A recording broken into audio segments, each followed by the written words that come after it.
When an Irish lad named Frank Brown was 17, his Uncle Robert gave him a camera.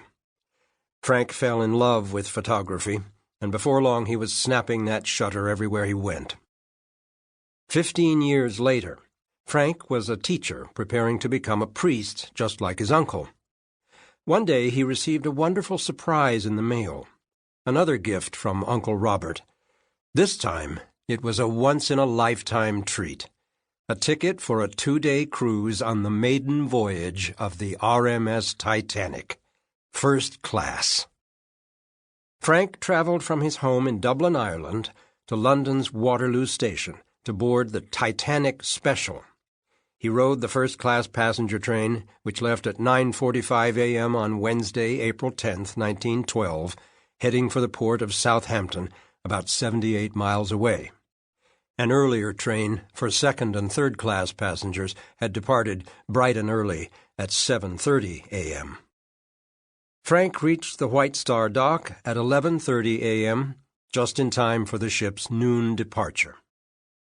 Like so many people that day, Frank could barely contain his excitement. Before him was a breathtaking sight, the largest and most luxurious ship the world had ever seen, a masterpiece of human engineering, class, and comfort. Not only that, she was safe. The Titanic, as everyone knew, was practically unsinkable.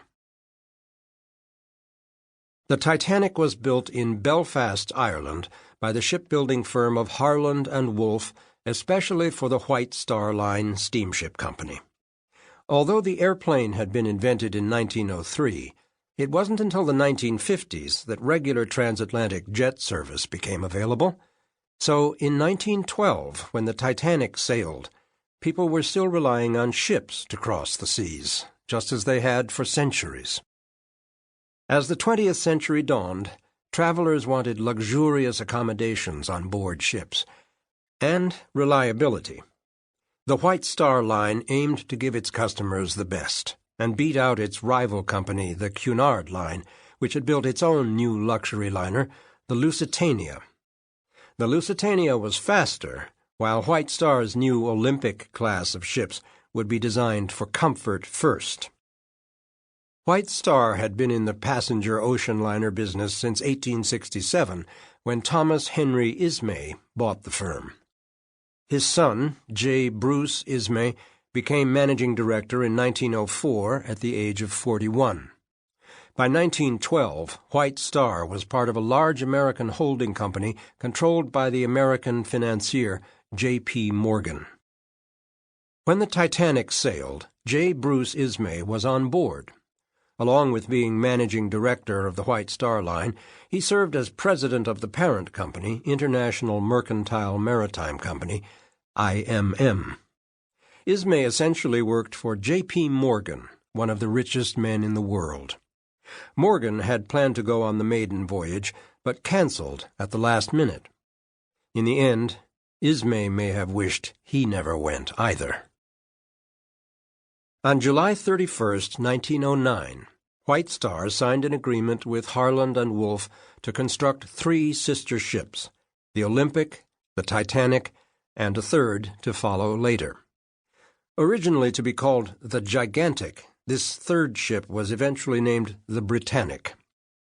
The Britannic sank in 1916, in even less time than the Titanic, after hitting a mine during World War I. White Star took enormous pride in its new Olympic class of ships. Not only were the ships spacious, they were designed to take advantage of all the modern technology of the early 20th century, combining luxury with stability. To meet the needs of travelers who wanted speed and reliability, as well as comfort, the powerful engines ensured that people arrived at their destinations on time. The Olympic was launched first, making her maiden voyage on June 14, 1911. Construction on the Titanic began March 31, 1909. Quality was important. The Titanic cost $7.5 million to build. This new ship would look very much like the Olympic, but would be slightly larger and have several new features, including specially decorated first-class staterooms and even a sidewalk café, the Café Parisien, with real French waiters. When the Titanic was registered on March 25, 1912, her weight was listed at 46,328.57 tons, just over 1,000 more than the Olympic. She was officially the largest ship in the world. The Titanic was scheduled to leave Belfast for her brief sea trials on Monday, April 1, 1912. High winds postponed the departure until the next morning. That meant one less day in Southampton to get everything ready, and there was a lot to do.